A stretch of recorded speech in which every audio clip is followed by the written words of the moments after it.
Okay, hello everyone. I wanted to share a quick episode and just to warn the audience that in 15 minutes there's going to be the sound of sprinklers and it's beyond my control, but I've set the microphone where I'm using like Apple headphones right now, and the microphone is like close to me, so I'm going to attempt this episode. Hopefully the episode is piloted smoothly and this tone of voice I have is loud enough.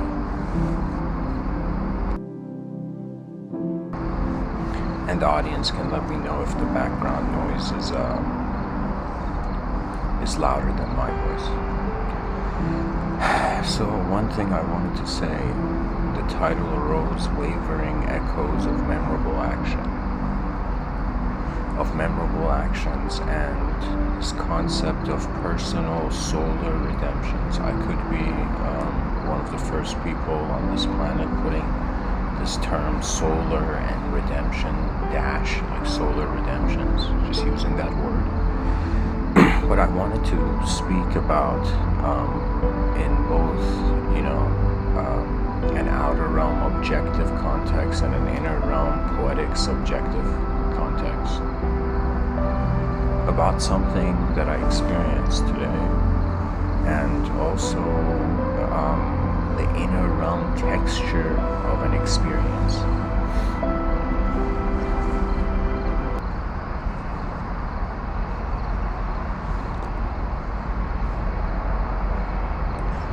So, today I had a very unique experience, and when I say it's an inner realm experience, I'm pretty much this person that is classifying reality, that what is in front of our eyes is the outer realms, what is behind our eyes, like when we close our eyes and we can still see things, I'm considering that sight to be the inner realms, so the space of mind. Now, something interesting happened today in regards to my inner realms, and think of the person's mind, every individual person, their mind as an overlay upon physical reality.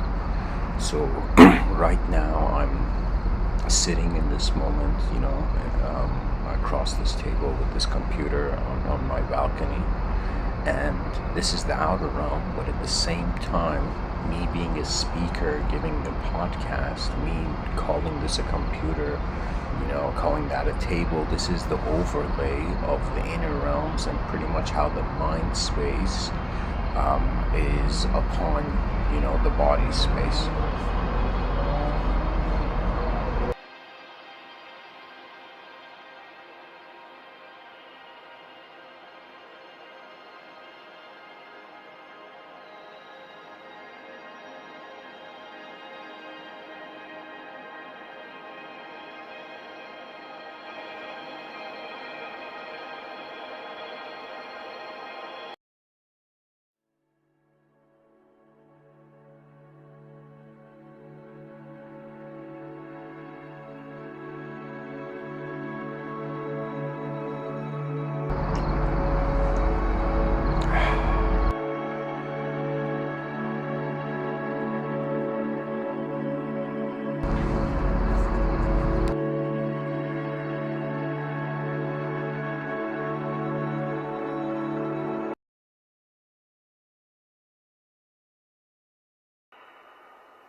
Alright, to continue.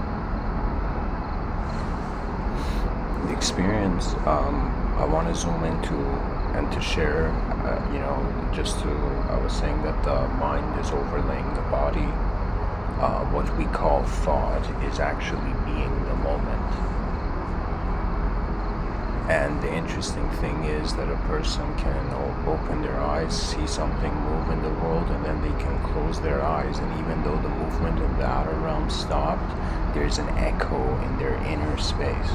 of that event. You can see moments. It's as if when we close our eyes and we choose to see things, we're like time travelers. We could remember the past, visualize the future, all of that.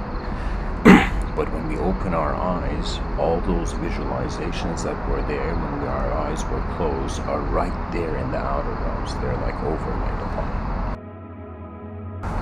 Now, the experience I had when I say wavering echoes of memorable actions, something very unique happened. I tend to have a sense of the moment that it is just very solid, it's very physical when it comes to the body, but for a moment in my inner realms, I felt everything I'm doing is like is wavering, and it's kind of like think of it like how a squirrel like jumps, or like in a sort of sine wave manner. Everything we do is a wave being sent from us, as if it's just it is going forth, even though it stops in our conscious domain. It's in some sense it has an echo.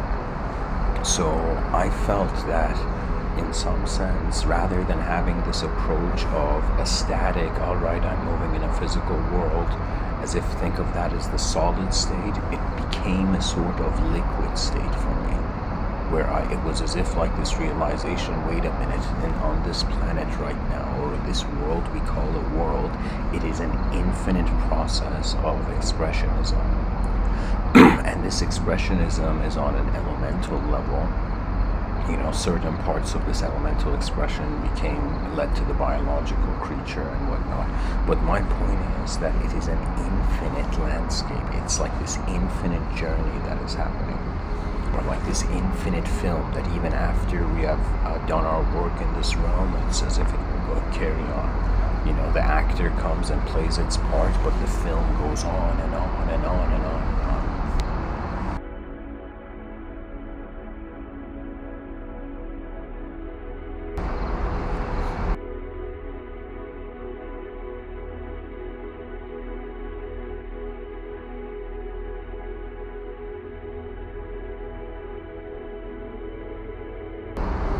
So for a moment, I wondered in some sense, like after seeing that inner realm experience of feeling as if every action I'm doing, every moment that I'm a sense of self, that's just wavering in the space-time continuum, in some sense waving till the end of time, you know, or where, however far the edge of the universe is. And that feeling was in some sense like, okay, so it's an infinite film, this infinite event that is happening, and in certain snapshot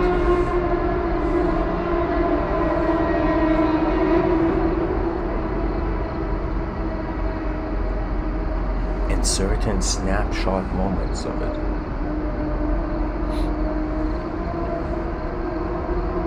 there is the illusion of as if some sort of stable or solid form.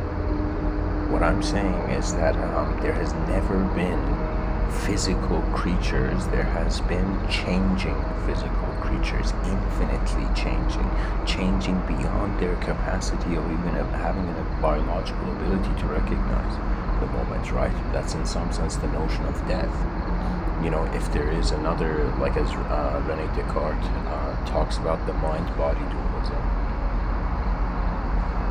if we have eyes that are in another dimension and they have been in this physical framework this whole time, those eyes carry on and they transcend the limits of the biology, you can say. There were mystics, for example, there was one by the name of Rumi, the Sufi mystic.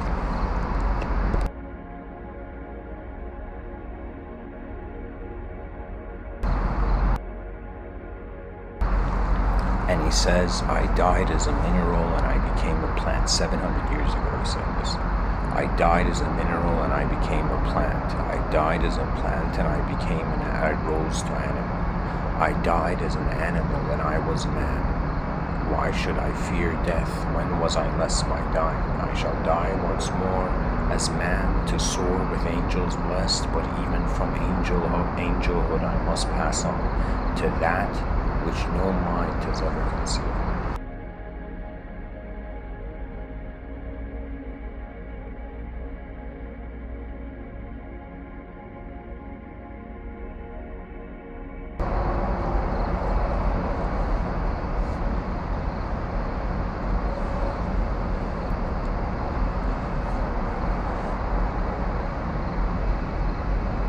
You know, today after the inner realm experience, I felt like there has never been me.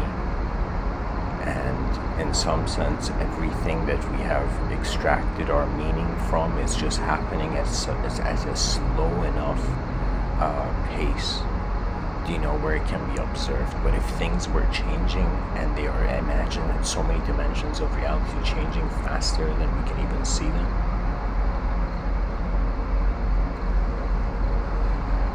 it's as if this whole time I've been a drop thinking I'm on like a leaf, and then this drop suddenly fell into a river.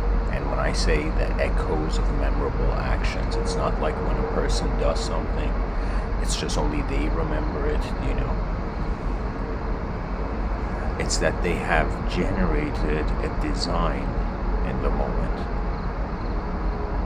They have inputted something in their world. All human behaviors are like 24/7, or let's say the moment where the person's not asleep. It's inputting behavior. Even in sleep it is, but it's not, at least in the outer realms, the input.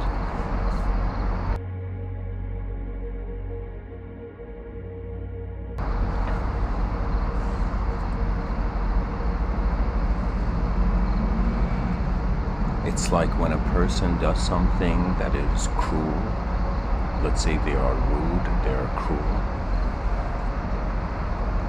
It's as if they have to live with that memory. That means they will go on to many other moments after that moment, and that cruel memory is in there. It has become a part of their psyche, you know.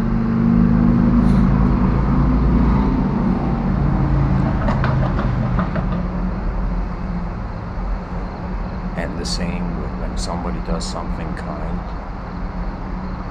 you have created that memory. It's as if that sense of self is now part of your palace of memories, you know. It's as if this whole time, imagine like the mind is a space and it's like soil, and every action we do, every single thing we do or say or whatever is some sort of expressionism in the moment, it is planting a seed. And if you think of from the beginning of the lifetime until however many years the person has been alive, it's as if how many different moments of expressionism as some sort of intelligence in the space-time continuum have you had? That means how many senses of yourself have you projected into the world, you know? And the interesting thing about human life and human life in society and civilization, and especially with the development of media, is that our projections echo into the minds of others.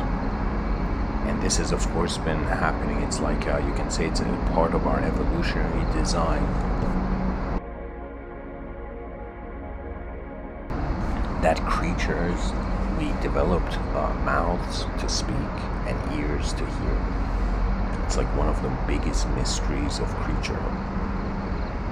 You could kind of say, get a vision of why matter moves, but to get a sense of why is the evolutionary animal's senses there? You see, it's as if like if something began moving, let's say like there was instead of a human being evolving, imagine it was a sphere, okay? Because you see a lot of spheres in the outer realms, you know, the planet is a sphere, the sun appears as a sphere, so there's a lot of spherical geometry in nature.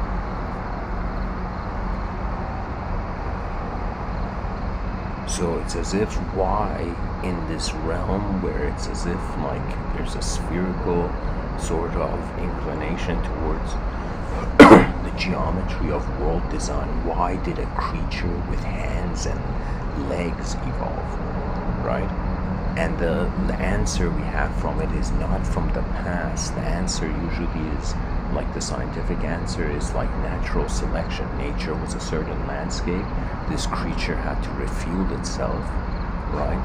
And it's as if just see even all those frameworks, they don't give an answer why in a realm where it was like, if you consider the Big Bang, it was just a pool of energy. And it's as if, why did this pool of energy have shape? It's as if energy exploded into shape. Now I'm saying, why this unique shape?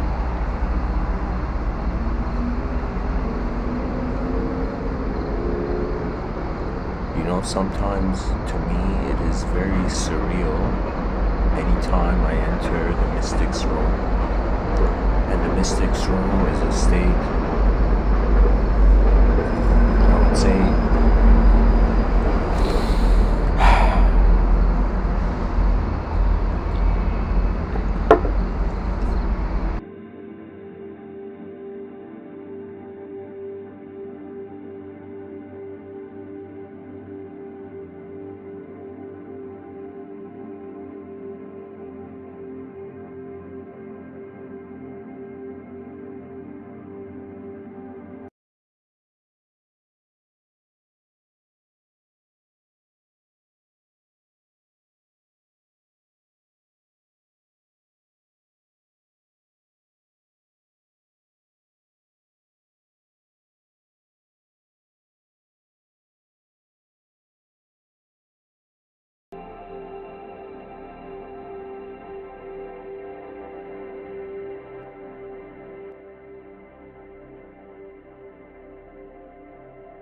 the mystic's room. To continue, the mystic's room is a moment where I have been in a lot, and it's a moment where you would get to that state of mind in the same way where if you felt nobody in this world knows anything. If you get to that point, it's kind of like how Rene Descartes has this quote, I don't remember it exactly, but he's like, in your lifetime you must doubt all things. He's like, he doesn't mean doubt as if distrust, he means wonder about the deeper dimensions of the phenomena you see. For example, somebody analytically understanding something, they're looking at the geometry and the design and the consequences of that, right? But let's say if somebody wants to look at a moment, and when it comes to emotions such as empathy, such as kindness, that surpasses the geometry of the moment. It is like this superior attention that it's as if the moment can go efficiently regardless of if in the moment there has to be a winner or a loser, you know.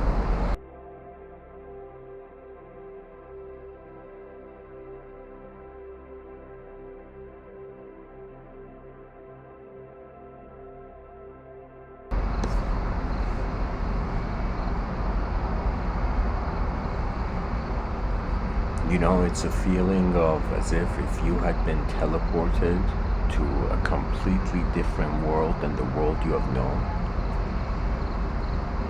How would you approach that world? And it's like the beginning of beginnings when your eyes open again to landscape that has not been seen before, you know.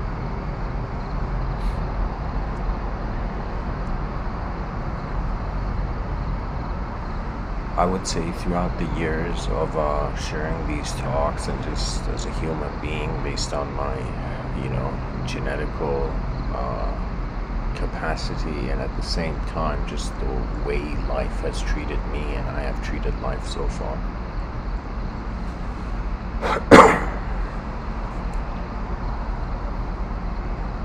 I have come to realize that the body is in one dimension, the mind is in two dimensions.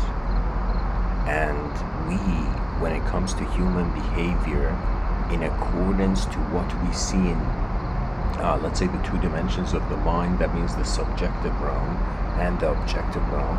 So it would be as if me saying, like, a person can close their eyes, visualize like flying, or visualize, you know, as if the sunlight is hitting them at night, and then their body automatically warms up, you know, and then they open their eyes to the outer realms, and suddenly the coldness of the night hits them.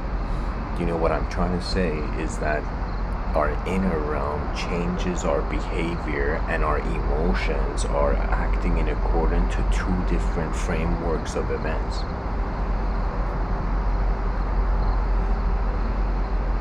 an objective framework of reality, of changing reality, and a subjective framework. And the subjective framework requires energy. That means a person has to, with their intent, shift their view, or they could just go one path their whole life, you know.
When life is like a river, our judgment of ourselves cannot be singular.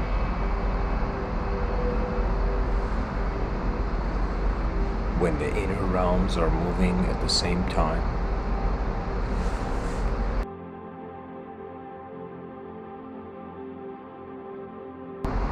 as the outer realms are.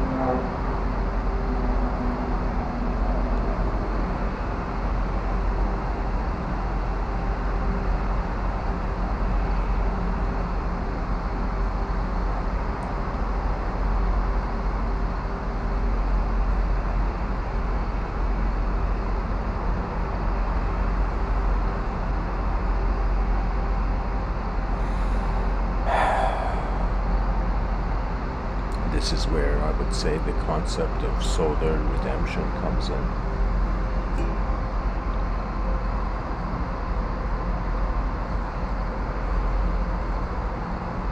If one has identified as a character, imagine a character in a story, and this character has been journeying through the story, its interpretations of the story. Sometimes it's been a noun, sometimes it has been a verb, dynamic and static.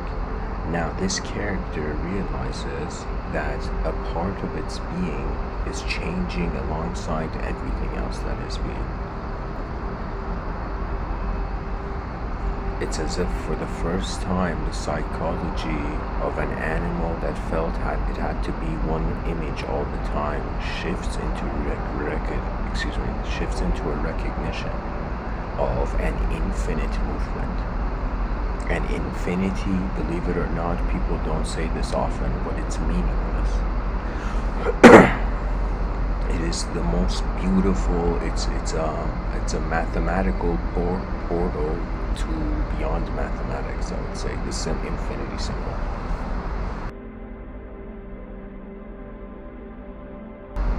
It's as if 1 plus infinity equals infinity. 2 plus infinity equals infinity.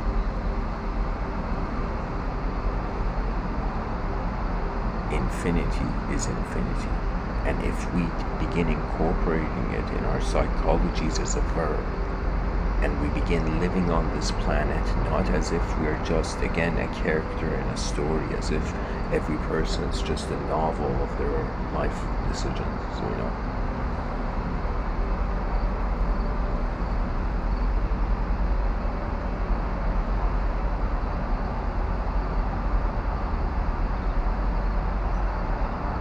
We are a movement. We are not people.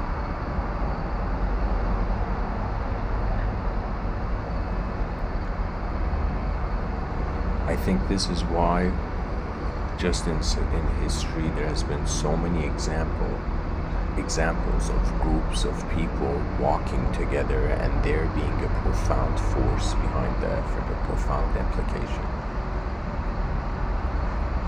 When we find ourselves in a space where, if our whole lives we have been acknowledging our finite dimensions, our boundaries, our limitations, for the first time, it's like wonder about how limitless you are being. How limitless is being. It is so limitless that we can't see the edge of the sky. And so it's as if the limitations of our mortal life are found in the limitless change of the cosmos. And when you study astrophysics, you get a sense that you are, and everybody is stardust, and that this whole time the periodic table has been animating as the rise and falls of civilization. But the force behind that is a movement. The mind is a movement. The body appears static, but it also is a movement. There has never been a singular phenomenology here, and the way I'm saying this, there's never been a singular phenomenology. I mean everything that wherever you are right now, just look around you. If you have a window, look outside the window.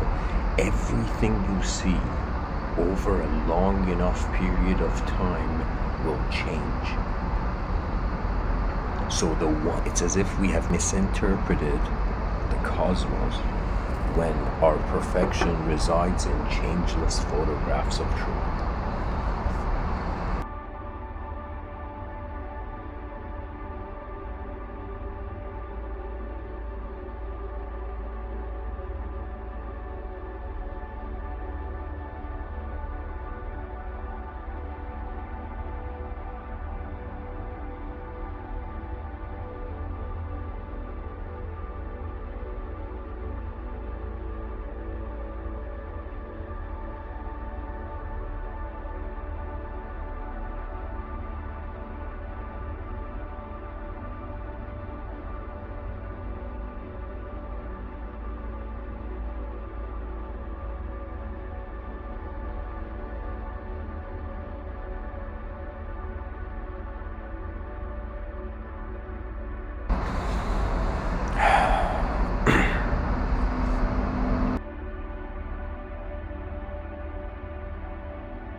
I have wondered about the idea of the soul. I have wondered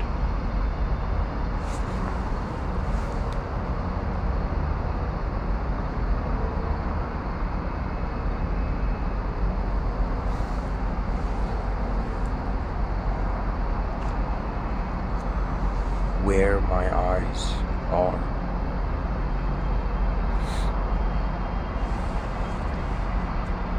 And there has been moments where I could have been kind and I wasn't. And that cruelty aftershock was so heavy that it made me feel as if, regardless of what a person physically does, there is repercussions in regards to how the psychology is journeying through space and time. And it's as if a lack of consideration of the authorization of a greater way things can go forth. In the subtitle,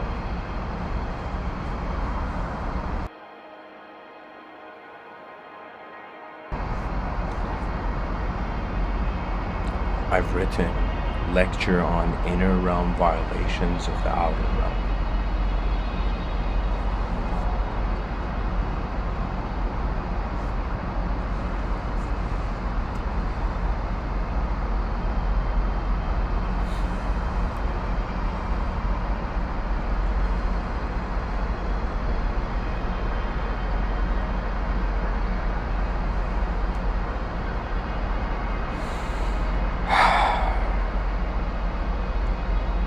You know, it's like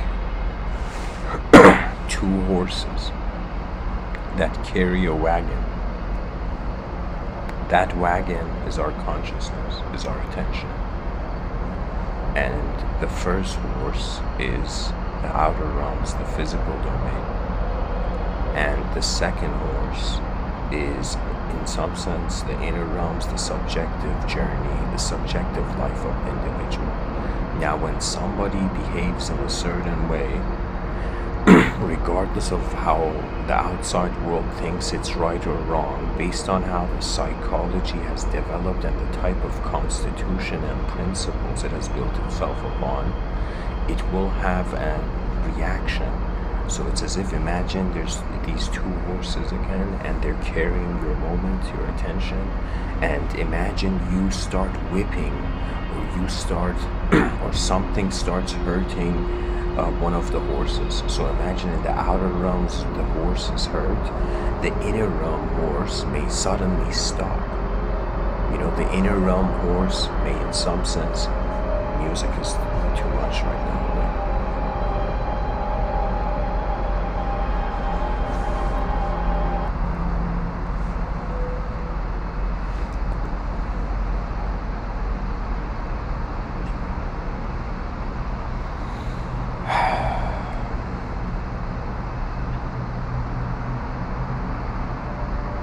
You know, it's like the second horse, the inner realms. If one is cruel in the inner realms, the outer horse suffers. If one is cruel to the outer realms, the inner realm horse suffers.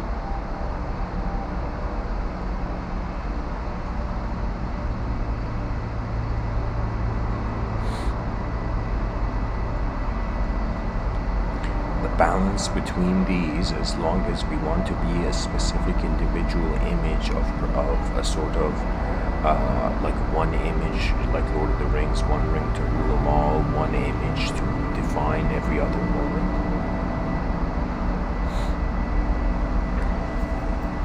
It's like behind our eyes we are liquid, in front of our eyes we're solid.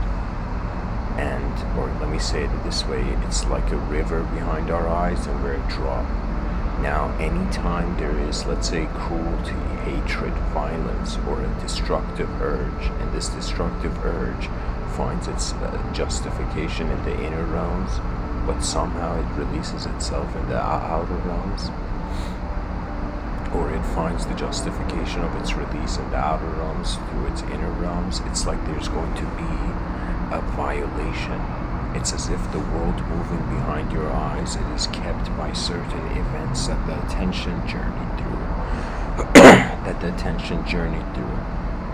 Now, if the inner life of the person becomes, in some sense, corrupted by unnecessary memories they create at the moment for themselves, their outer realm suffers, or the person may feel, based on an attitude they had, they don't deserve a sort of freedom in the outer realms, a sort of continuity in the outer realms.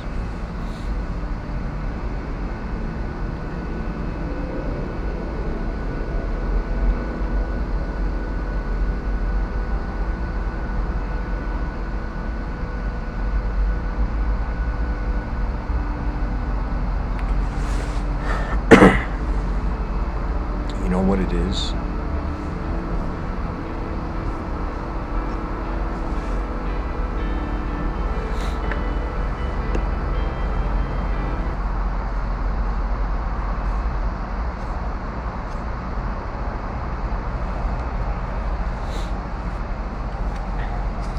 I remember, just a second.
to continue, pretty much I'm saying that our inner life and our outer life are happening simultaneously.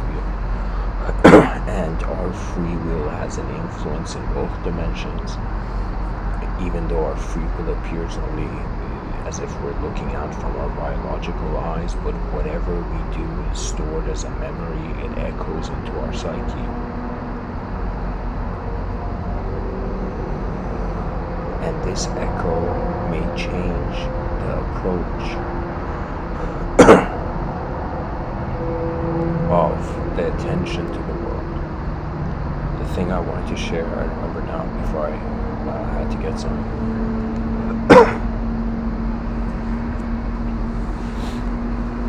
Is that when I was young, my parents took me to this aquarium. And I remember in this aquarium there was pretty much they had gloves. And these gloves were inside, like, I don't know how to tell you, imagine like an aquarium with fish inside, you know, and behind the glass. Now some part of the glass, there were like these gloves where your hand could go in the water. And if fish came nearby, you could touch them or whatever. That image to me is an accurate metaphor of this traditional notion of the body, mind, soul. You know, it's as if the mind is the glove, the body is like the world inside the glass of the aquarium, and the hand that has gone into the mind, the soul that has put on the mind to experience a world. It's as if based on what the hand does, you know, the soul may feel like, the person may feel like suddenly taking their hand out of the glove. They may feel like they don't deserve, they shouldn't even continue having their hand in that glove. So the idea I'm trying to share is that it's as if there is an attributeless, invisible viewer. This viewer is like a glove using the mind.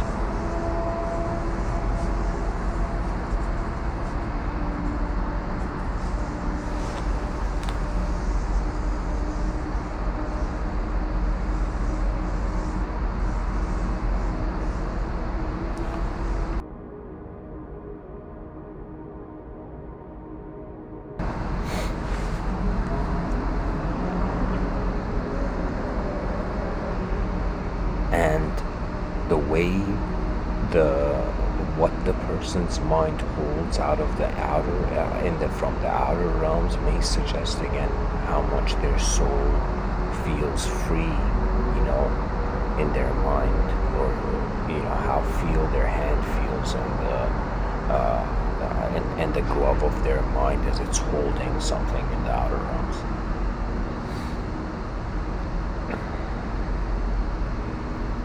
Anyways,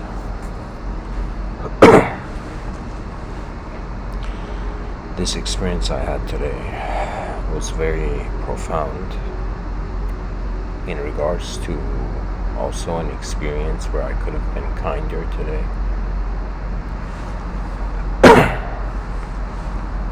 I would say that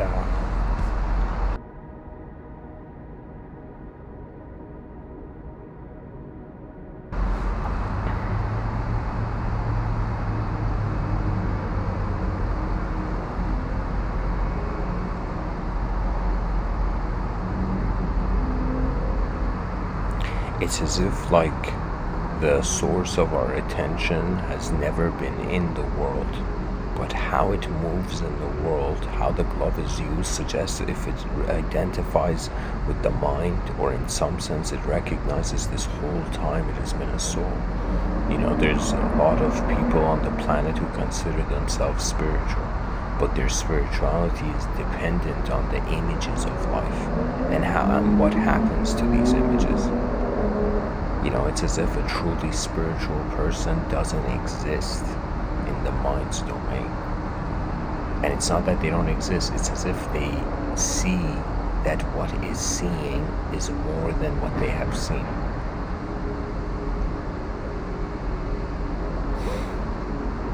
A solar redemption is a moment where the whole moment is noticed to encompass everything that is happening in it. Man's relationship with his intelligence is local and non-local. The non-local dimensions, it's as if a space where we input the shape, and in the local dimensions, the shape has already been inputted. You know, it's as if we have this notion that everything we see that is man-made, you know, let us just take the idea that for a moment, like man is made in the reflection of God, like a theological approach, a theological lens. We look at man and we see everything that man has made has come from man's mind. So it's as if the physics of reality, or let me say it this way, it's as if everything that the human being has created was created from the mind. And so if we take this notion that the creator of the universe, whether you personify it or you see it as just some force, like Spinoza's God, it's as if it had a mind, this whole world would be the imagination of an inconceivable truth.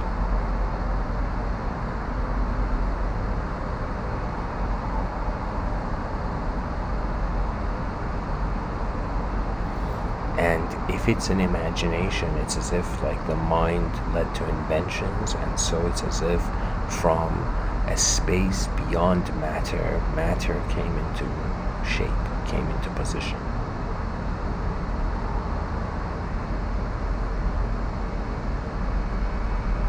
You know, it's like the universe is the potential of creation. It's like the soul is the creation, is the potential of creation, and the body is the actualization of that potential, and the mind is the process that makes it happen. The mind is a bridge between an infinite potential and a finite actualization, a limitless truth and a limited illusion. And the mind is the bridge between these.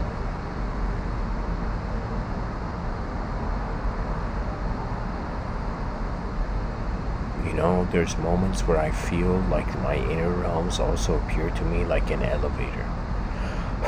Based on how my attitude is to the moment, it goes towards a certain elevation. It changes. You know what it is? It's as if human beings consider that they have been sculpted by the world around them, not realizing that they are actually sculpting the meaning of the world they see. In a strange way, everybody is in their own private server or room behind their eyes. This private room, it's as if imagine 8 billion rooms that are making one house, and that house is you can say civilization. Now there's 8 billion people in one physical world.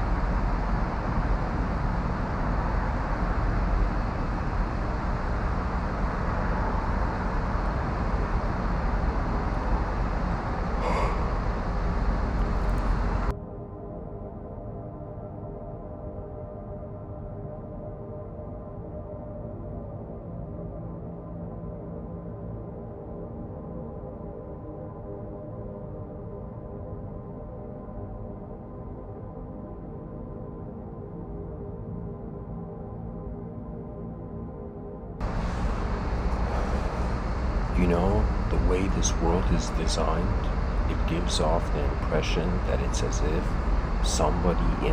it's like somebody imagining somebody imagining. And it's like the the second level of imagination. So right now I'm imagining, and I'm trying to imagine myself imagining, and it comes back to this moment.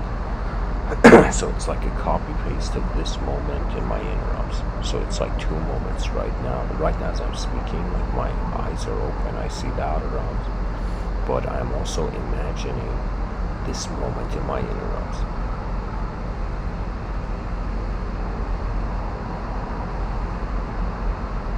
Now, it would be as if like the soul is imagining the mind, and the mind is imagining the body, but it's as if 8 billion minds are imagining one physical world. And that which is imagining the physical world, you know what it is? It's literally like 1, 2, 1, 2, 1, 2. Or 1 infinity, 1 infinity, 1 infinity, 1 infinity. As if like there's a sort of, or let me say it like this, it's like 0, infinity, 1. 0 is the soul. The mind is infinite, and the physical world, because it's one physical world that we all see, is 1.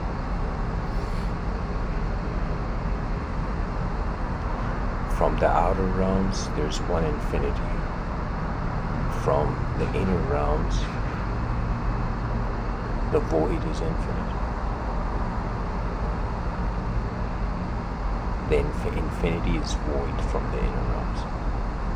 From the outer realms, infinity is singular.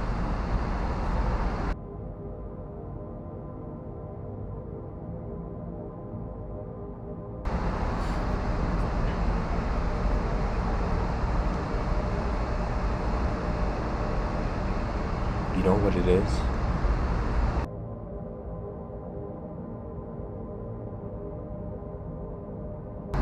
It's like a music producer who he's, let's say, on like Logic Pro or FL Studio. These softwares, there's levels to sound that you can create. For example, one level is just for like the sound of drums. One level is just for the sound of violin. Do you see what I mean? Like one is like the bass. So you can create different levels. Right now, imagine this person who has 3 levels, 3 dimensions of instruments. This person turns off 2 of the instruments and one of them is playing, and everybody who's sitting in the room is hearing one level of existential happening. Now, the second level, imagine the creator has a headphone, the producer has a headphone, and only you get to hear the second level. So it's as if minds are private, bodies are public. Now, the soul has a decision to go from, or that attention through our eyes has a decision to enter its private domain, its private room, articulate, and then express in the public room, the public dimensions of reality. So our minds, first of all, are not a thing, but their expression comes down to the limitation of a thing.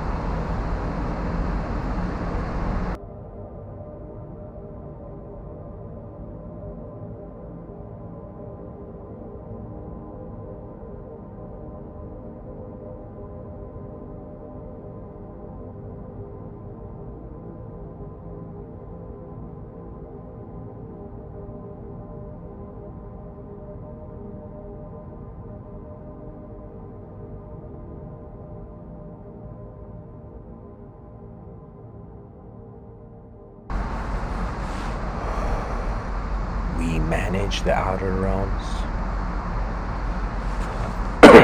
in a hilarious way, where we manage it as a creator, and in the inner realms we manage it as a creation. Let me tell you what I mean by this. When a person finds themselves in a physical setting, whatever they do ultimately, if there is a solution to any circumstance, there has to be movement. That means one thing that is, like, I would say on a common sense level, that if there is no movement, energy is not directed. But when it comes to the inner realm, if you move alongside the inner realm, that means all those people who think they are thinking. This is why, like, some people have writer's block, or their creativity they feel is limited. Because in the inner realms, you must observe. Think of it this way. In front of your eyes, you observe nouns. Behind your eyes, you observe verbs. Now, to observe the verb, because it's a movement, you gotta be still. That's what I meant by the creation created. You gotta be still in the inner realms. But in order to function in the outer realms, you gotta move. So in front of our eyes, movement justifies the realm. Behind our eyes, stillness justifies the realm. It's kind of like yin-yang. This whole time we've been thinking we're just creatures that are animate, but we are inanimate. We are inanimately being animate and animately being inanimate.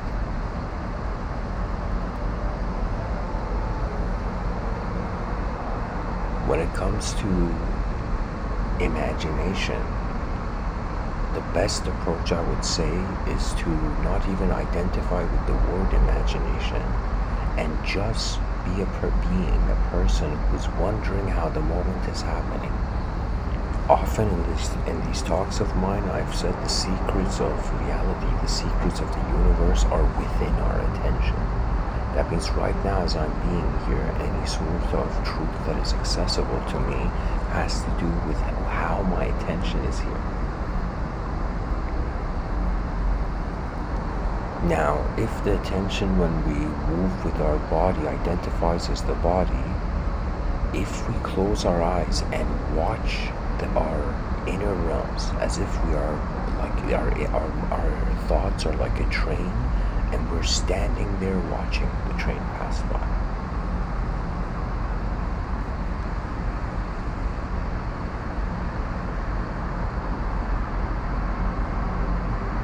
Then one realizes the vastness and immensity, that it's not that there's such a thing as forgetting.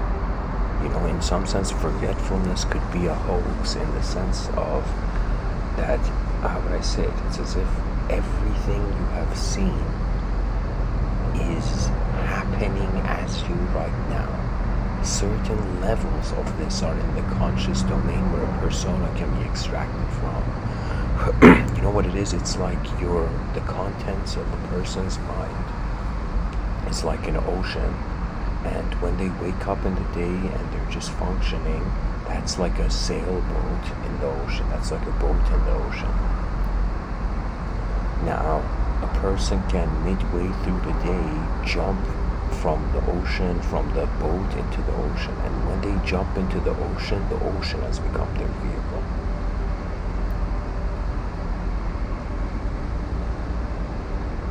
They're being transported by nature's forces.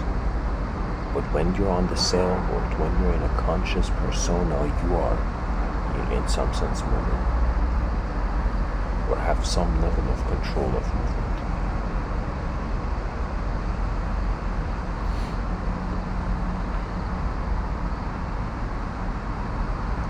You know, we are present in a changing world that is infinite. Just take that in. We are present in a changing world. And so that means so many things are changing, and we're just identifying with the change of our body and creating a sense of time and saying, all right, this is how old I am, this is what I am. Do you see what I mean? It's as if there's too many movements that are happening and in some sense influencing one another, where if you ask a man what's happening in the universe, he says so many things. But if you ask the universe what is happening, it's as if just one thing. It's one existential event that we, as part of it, have noticed that we're a part of it. This is, I would say, the supreme point of the scholarly intent to surpass knowledge. This is where the person stops being a student of a teaching and becomes an explorer of an infinite changing event. There's something very beautiful about this. I don't know if people, maybe comment in the chat section if you consider it so too. The mysteries of reality stare us in the face, And it's like we are facing the infinite and the infinite is facing us, the finite body. It's as if they ask someone, who are you? And the person is like, I am the whole universe. And people were like, excuse me, are you the whole universe? And the person's like, my body is a part of this universe. What that means is the body is part of the definition of what it means for there to be a universe. Do you see what I mean? We are part of this existence. Now, as part of it, if we recognize that it's one whole thing, the whole thing is one movement, then in some sense you cannot be an individual. It's as if right now me giving this talk am I a person, just an individual giving this talk, or am I simultaneously the whole universe happening at once? Do you see? The barrier, or I would say where we discriminate what we are, I would say that is the miracle of the soul.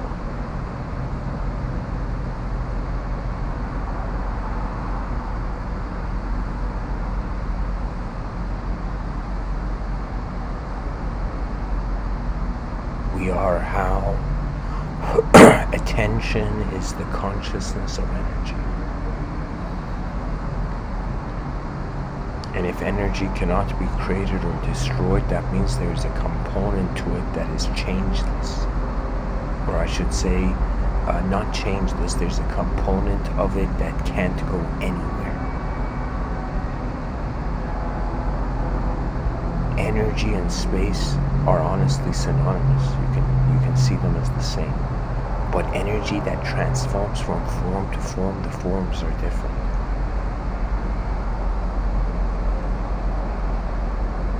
Sometimes I wonder, beyond this body, this biological body, does the being just realize that they are all space?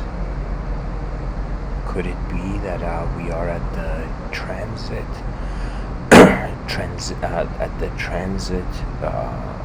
point before we are piloted towards a universe, remembering it could never be a human being? Do you see the possibility of attention that surpasses the contents inside the attention that become the clothing of the attention? The attention is naked.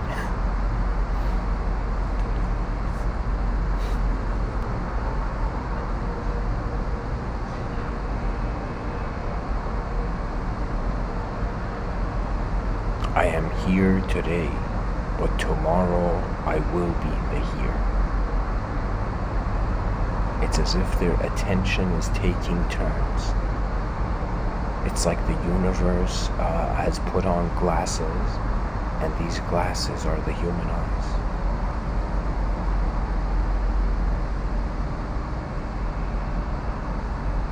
How fascinating would it be if we realize that human history is one moment, all history. It is one moment of being. You see, the notion of being is that regardless of whatever happens, it's being.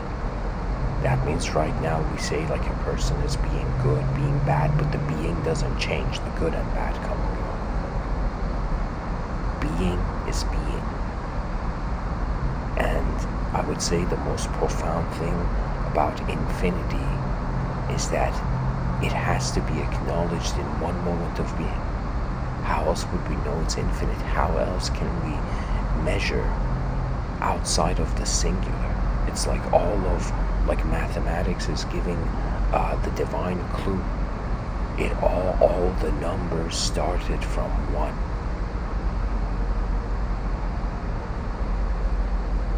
All the numbers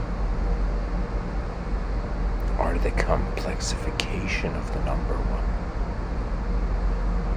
So it's as if, you can say from the Buddhist perspective of, like, we are a transmigratory soul that is stuck in the cycle of karma and samsara.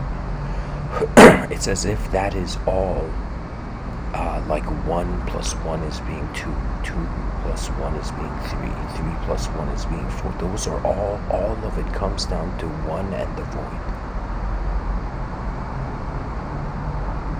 So when oneness accepts itself, it is nothing, it is zero. There's nothing else that could be.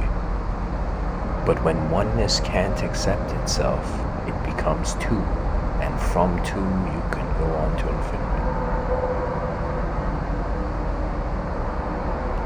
That means physical reality is universal intelligence's inability to accept itself.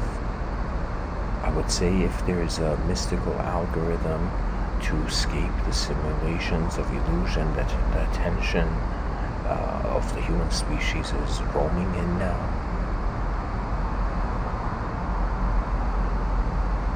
it is to realize oneness has no other. That once all truth is singular, there is no sense of a singular.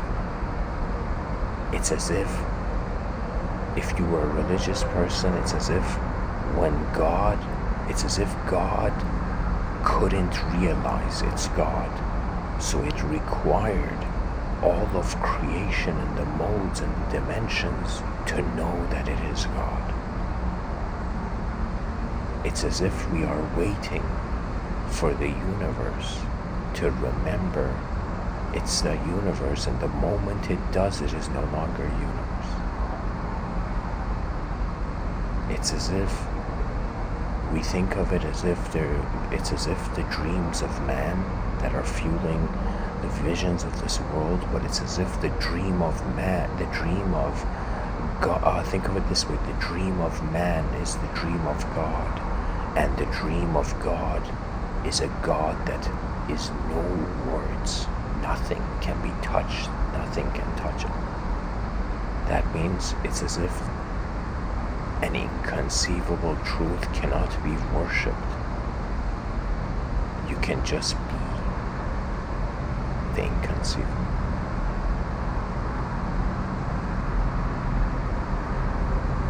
A spirituality where the mind and the body are freed. They are freed. You're freed, from the suffering of not realizing that the void is truth's home.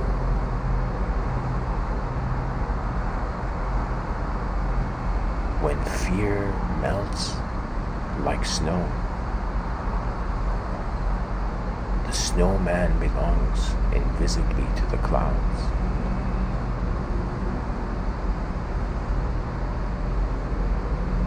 Our solar redemption is in the recognition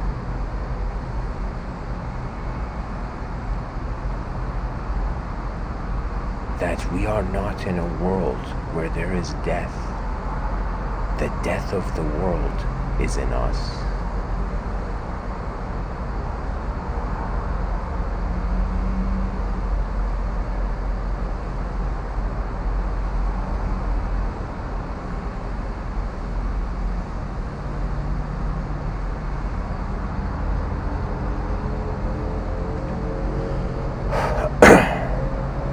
When truth has nothing else to prove.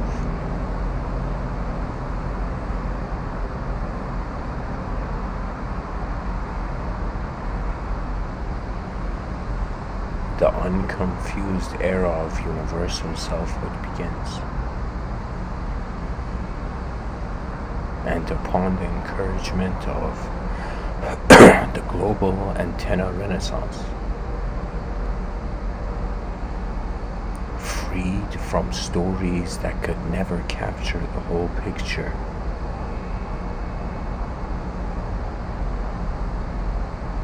the divine is no longer stuck in the divide.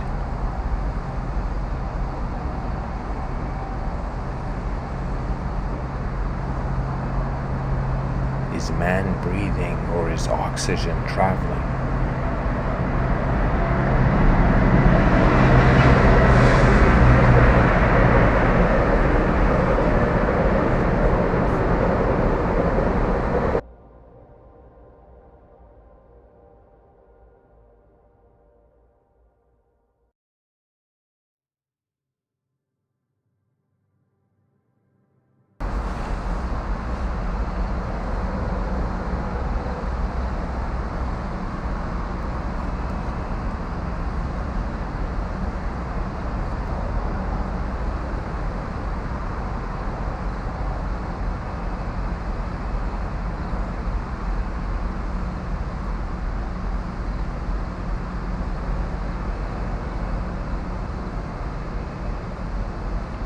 The eyes of the universe open in a way that they could never be closed.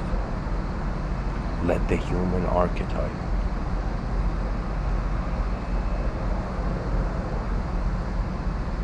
accept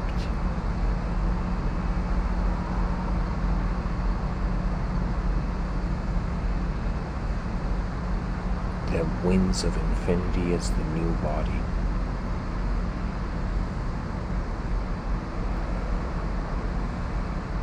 You know, and for me, for the first time, the word nobody is home. Nobody is home.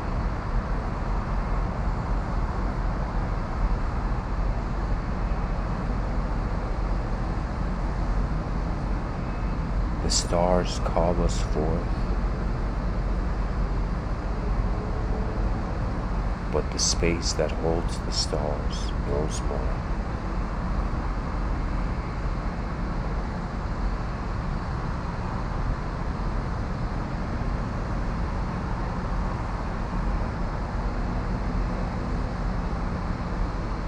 You know, the word nowhere, and if you put a space between the W and the H, it's as if we are now here. Nowhere is being now here.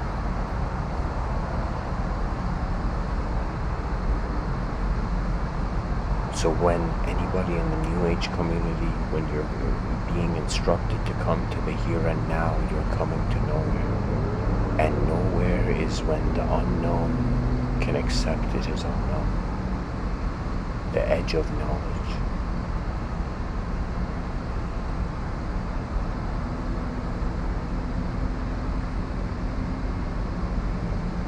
For limitless dimensions, or limited stories cannot enter limitless dimension.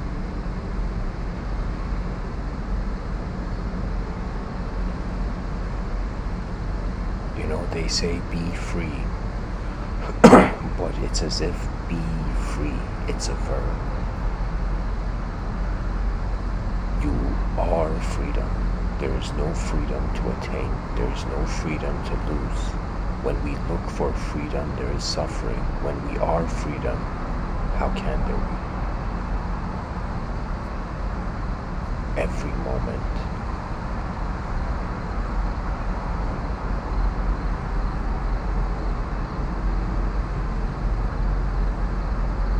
Is the home of the whole universe.